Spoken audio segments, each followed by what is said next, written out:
Alô, amigos e amigas do Teatro Vila Velha, estamos aqui no palco principal do teatro, onde está montado o cenário de Casals, Picasso, Neruda, os três Pablos guerreiros contra o dragão da maldade.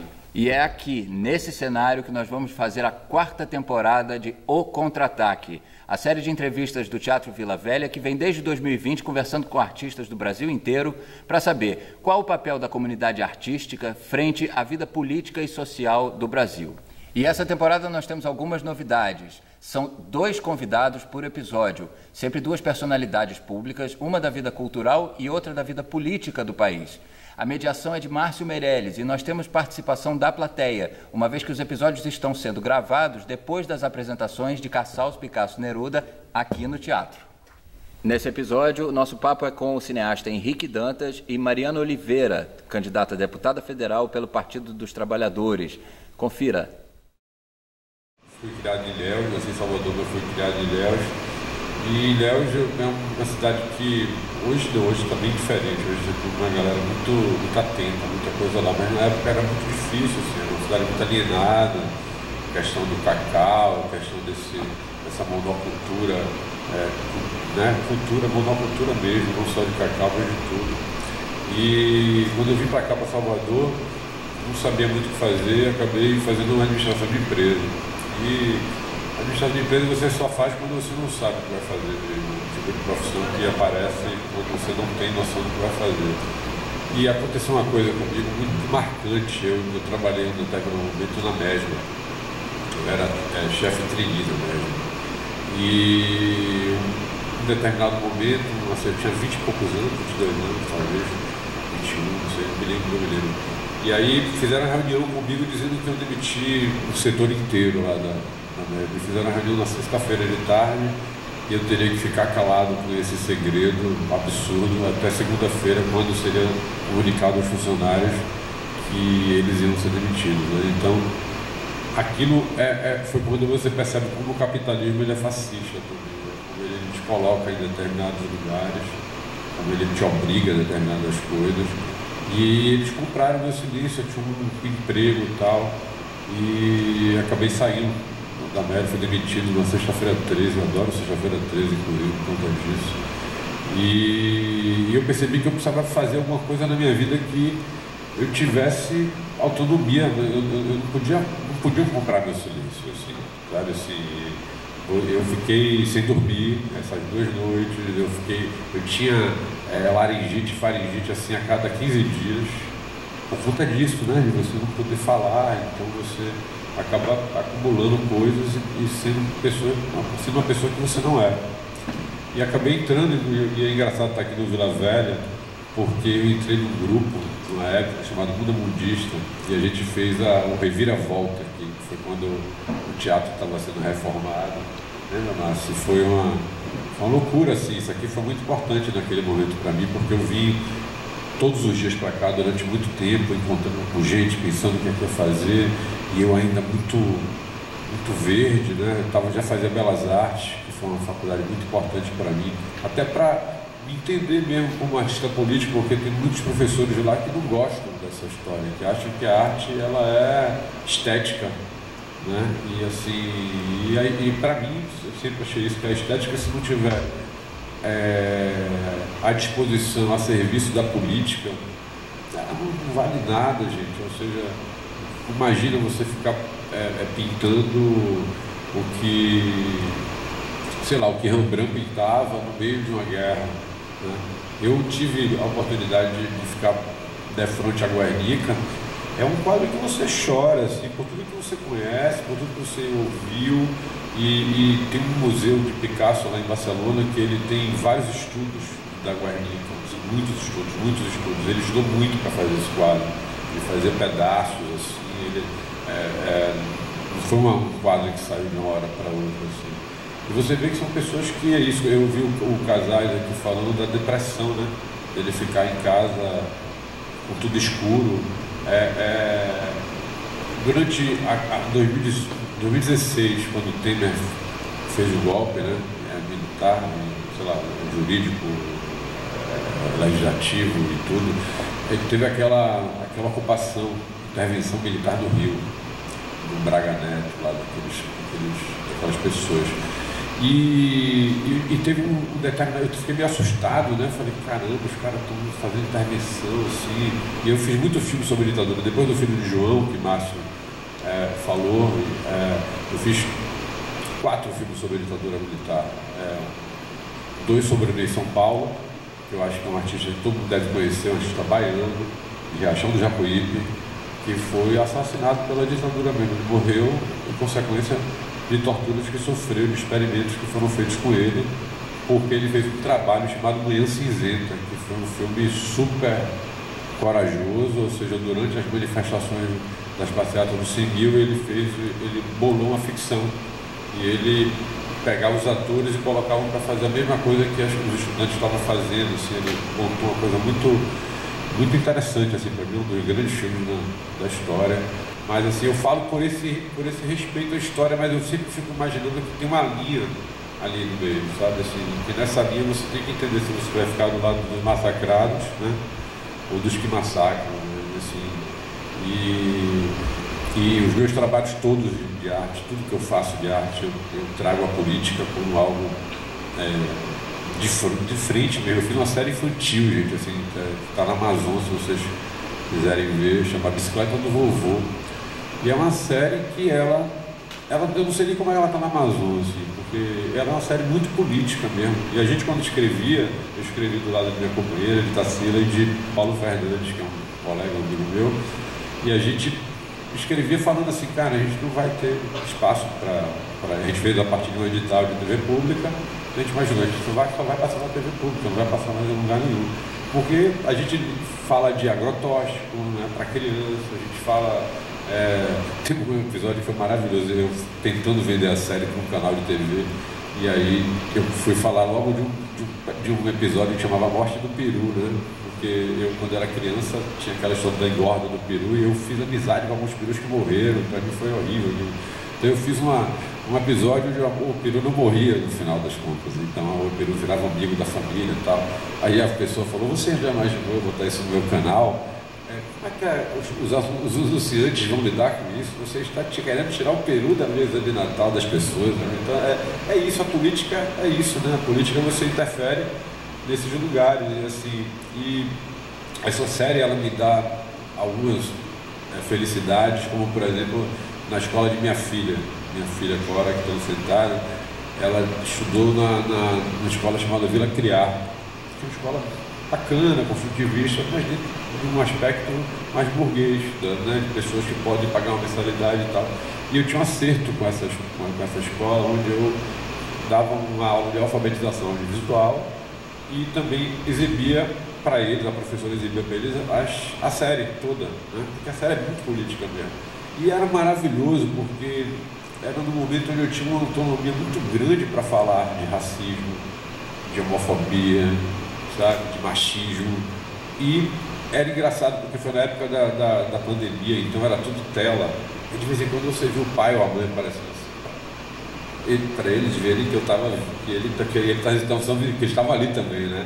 E eu tranquilo, assim, essa onda da independência para mim é tudo que eu falo na minha vida. Eu falo, eu vou poder falar o que eu penso, porque se eu não puder, eu não vou fazer.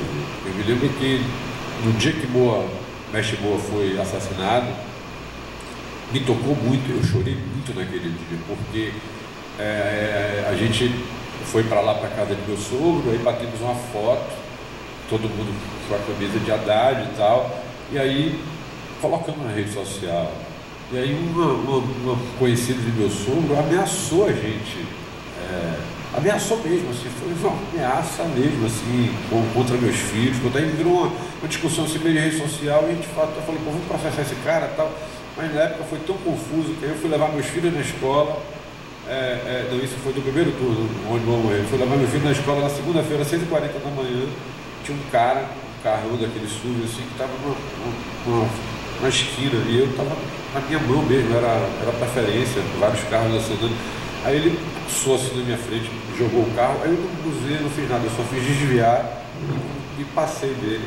O cara começou a bater no fundo do meu carro.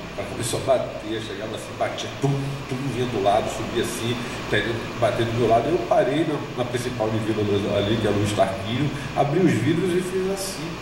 porque eu achei que ele ia me matar mesmo. Eu fui com meus filhos no carro, um menino pequeno.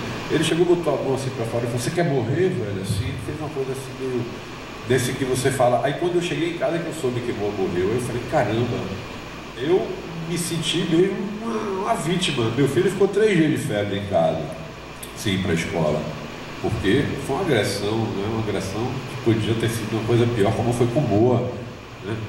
Então, assim, quando eu vejo pessoas, aí falo voltando da minha família, né, dizendo que vão voltar nulo, para mim é muito triste, assim, é realmente uma coisa que eu não consigo pensar sobre, sabe? Eu fiz uma série agora, estou fazendo uma série chamada Seculares. Eu entrevistei 53 pessoas na Bahia com mais de 100 anos de idade. É uma série completamente política, gente. Assim, eu entrevistei ex-cativo, eu entrevistei pessoas de índios que foram assassinados, saíram correndo. Você sabe histórias da Bahia de coisas de 100 anos atrás, de Tapetinga, de lugares que você fala: oh meu Deus, foi isso mesmo. Ou seja, a nossa formação é uma formação em cima do sangue índio, do sangue preto, né? A gente sempre está matando, né? Então, assim, a guerra, a gente está falando de guerra, mas a guerra ela não para. A gente tem quantas pessoas morrem por fim de semana, quantas pessoas negras morrem por fim de semana na Bahia, né? A gente tem a polícia que mais mata. A gente tem um governo que, infelizmente, não consegue lidar com a discordância, infelizmente, do campo da cultura, que é o campo do milito. Assim, existe uma diferença muito grande de Jacques Wagner e Rui Costa, sabe? Assim, mesmo, assim, para mim é elementar. E não estou falando isso porque Márcio foi secretário de Wagner, não, porque realmente existia uma escuta. Eu acho que quando a Wagner chegou, ele falou assim: vamos sentar, vamos ouvir o que é está acontecendo. E tanto Márcio quanto o Rubim foram pessoas que tiveram uma postura muito republicana com as críticas que eram ouvidas, porque a gente está no campo público, né, velho? É o campo da crítica mesmo, da política também a criticar, né? Vocês representam a nossa liberdade, a nossa alma. Então, poder representar vocês, poder representar a cultura, de certa forma, e agitando a bandeira da cultura, é uma honra para qualquer político, qualquer ser político. Eu sou profissional de saúde, eu sou dentista, formada pela UFBA em 1996. Eu já tinha, quando eu me formei, 2 filhas. Uma delas está ali, sim. A primeira eu engravidei com 20 anos, 19 anos, eu parei com 20. Então, em 1996 eu estava me formando. Voltei para Jacobina. Estudei aqui no 2 de julho. Estava comentando com o Gabi mais cedo como o 2 de julho foi bom para mim, porque o 2 de julho sempre foi um colégio, tinha aquela fama de ser um colégio progressista, um colégio de gente liberal, assim, para a vida, para a política, de gente progressista. E foi um período muito bacana que eu fiquei lá no 2 de julho. A faculdade de odontologia, como uma ciência médica, ela foi tecnicista, um modelo ensinado ainda, infelizmente, nas faculdades da área de saúde. É um modelo tecnicista, biologicista, e naquela época que eu estudei ainda era mais. Então você esquece que você é um ser político. Você aprende a técnica de curar, a técnica de livrar a pessoa de uma dor, a fazer um trabalho bonito de uma restauração, como no meu caso, como dentista. Então, a gente fica muito mecanizado e apoiado em tecnologias, em estética, em desenvolver a função mastigatória no campo biológico.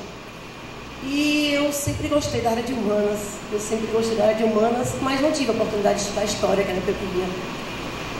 Quando eu me formei e voltei para Jacobina, 5 anos depois eu recebi o convite, por meio da política, do sistema político comum tradicional, para trabalhar como secretária de saúde, em 2001, antes de Lula entrar. Então eu vivi no ano 2001, 2002, o SUS, antes de Lula. E naquele período a gente ainda lidava muito com seca no semiárido, né, com desnutrição infantil, né, com a fome, com a pobreza, com doenças da pobreza. prevalentes ainda. E aí eu vivi essa transição do início do governo de Lula, da primeira gestão dele, da segunda. E enquanto profissional do SUS, ali eu estava como gestora na roda, ocupando a posição de gestora, mas eu me apaixonei pelo SUS, por ser esse sistema tão gigante, tão inclusivo, tão socialista dentro do capitalismo. E não tem, eu te digo que não tem como um profissional de saúde estar no SUS e não assumir o seu ser político. Recentemente eu li um artigo, acho que foi 2019, de uma antropóloga, Rosana Pinheiro Machado. Ela escreveu um artigo para o The Intercept, se eu não me engano foi o The Intercept, e ela fala da desigualdade social no país e como ela é refletida na boca do cidadão, da cidadã. E eu recomendo a leitura, Rosana Pinheiro Machado. Eu li já algumas vezes esse artigo e eu choro toda vez que eu leio, porque aquilo ali é o que eu vivi dentro do SUS, dentro do atendimento. A crueldade da mutilação que as pessoas sofrem de perder seus dentes, porque não tem condição de ter acesso ao sistema de reabilitação oral. E isso é doloroso, porque a pessoa perde a função mastigatória, não exerce bem a sua função mastigatória, a função da fala, do relacionamento social, da afetividade, que é exercida também através do sorriso. Então, eu me apeguei a esse lado da odontologia social e preventiva, e quando eu imergi no SUS, quando eu mergulhei no SUS, eu fui vendo o quanto a saúde, ela não é simplesmente um processo de saúde e doença, não é simplesmente ausência de doença, é um processo.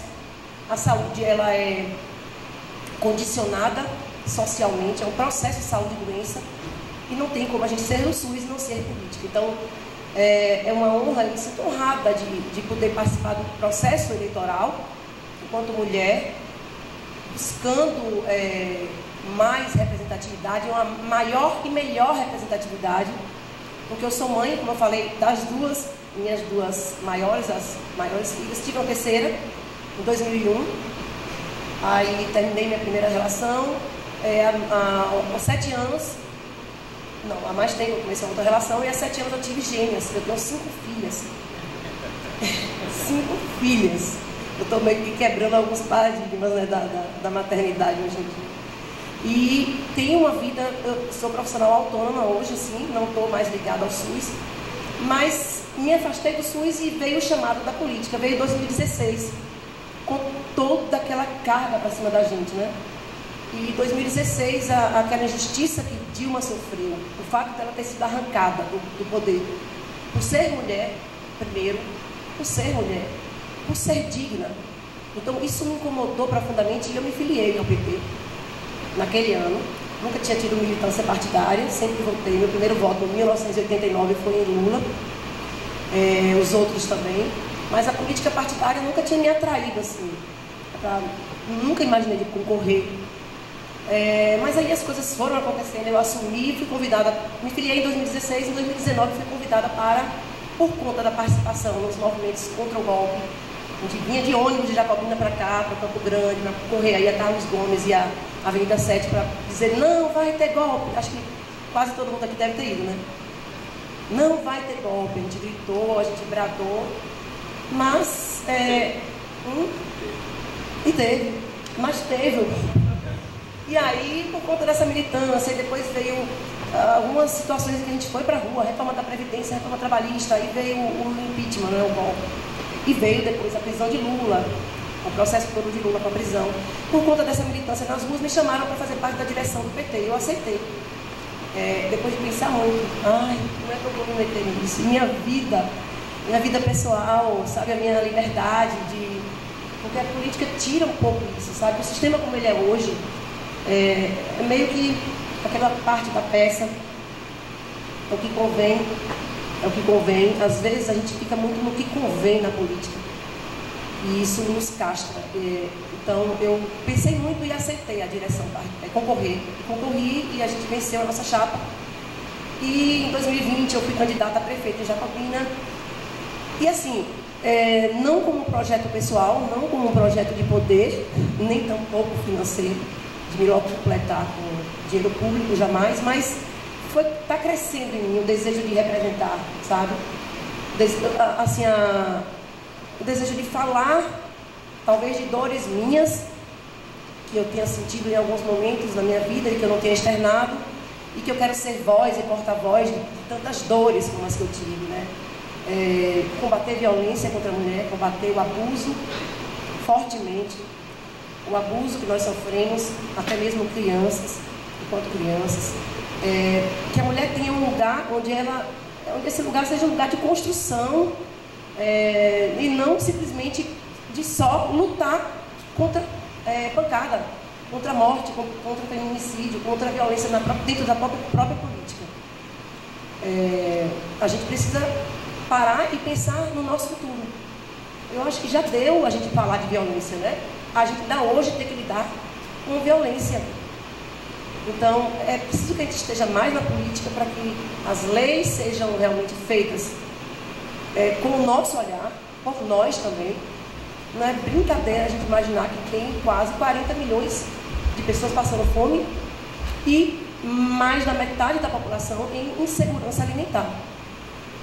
E as pessoas que estão comendo mal, comendo pouco, que estão vivendo sob tensão, porque estão trabalhando mais ou ganhando menos, elas adoecem mais, né? Então eu tenho o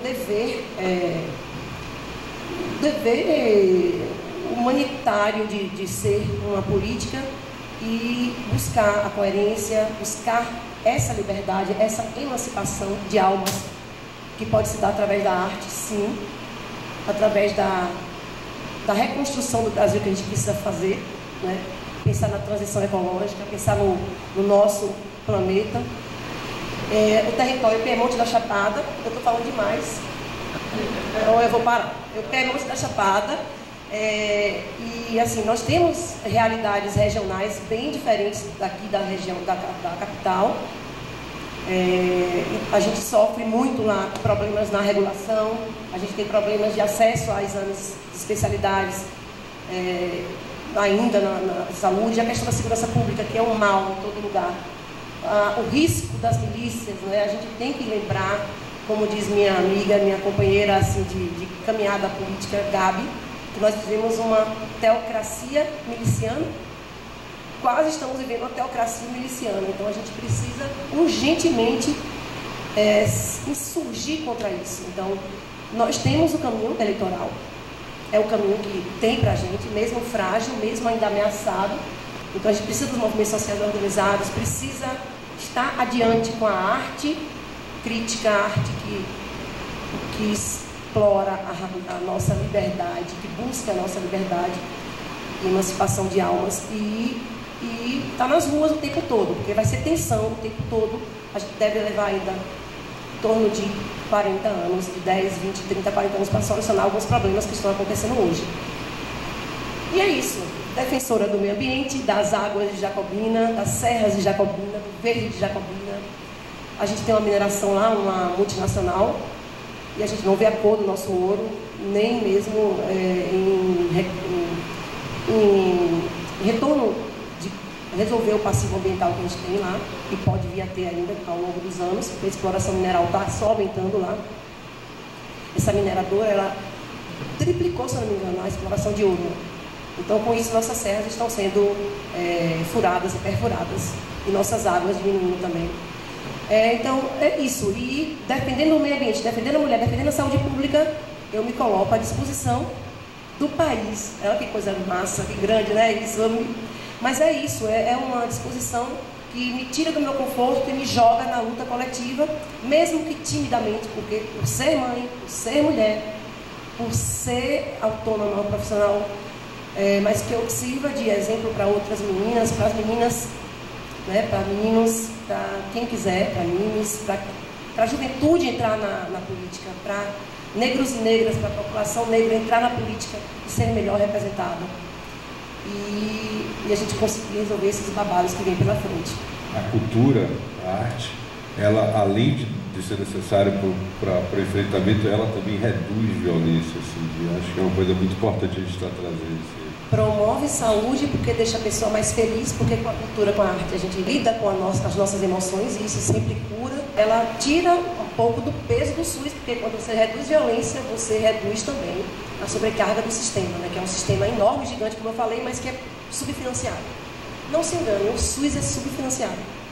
A gente precisa ter uma fatia maior do PIB, e precisa de gente responsável na frente e precisa que os conselhos funcionem. Porque se você tem um conselho que funciona no município, ali é um órgão que vai acompanhar, vai fiscalizar as políticas, vai acompanhar planilha de prestação de contas.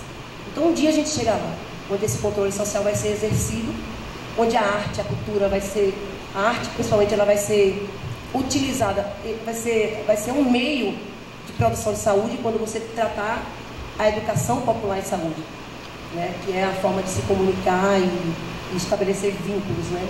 O Edip mora antes e depois, e vi isso, presenciei essa queda de violência, o investimento especialmente em teatros e lugares de encontro, porque a gente fala muito, né, aonde a gente está encontrando para falar, e aonde o outro lado está também encontrando para falar.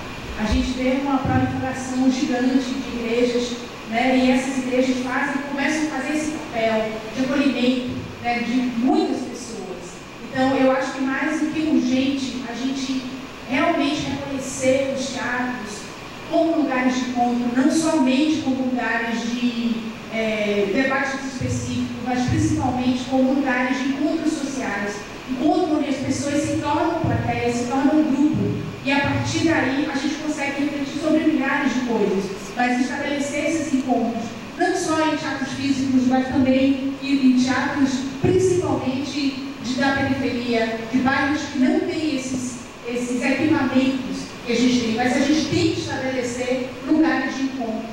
Eu acho que é mais do que urgente isso, né? Porque são neles que a gente consegue refletir sobre os temas mais urgentes. E o que acontece na Colômbia, o que aconteceu foi que se criou esses lugares e esses lugares se tornou lugares de ligação, e especialmente para o investimento na cultura tradicional, na cultura popular. Então, a partir daí, existe um reconhecimento de identidade de um povo. As pessoas se identificam através da música, da dança, do teatro, pelo seu próprio fazer histórico. Então, é só reforçando assim, a urgência que a gente tem da arte, está muito ligada com o que vem para o futuro, para a gente ter esperança, né? Porque não adianta somente a gente trocar um presidente, a gente tem que trocar uma condição, né, de vida. A arte tem que estar na cesta básica do brasileiro, das brasileiras, e a nossa infância está aí. As crianças estão aí para nos salvar, para nos mostrar o caminho. Eu acho que a gente precisa trabalhar com a infância, com a adolescência muito, né? Trazer essa arte para o cotidiano e seguir resistindo.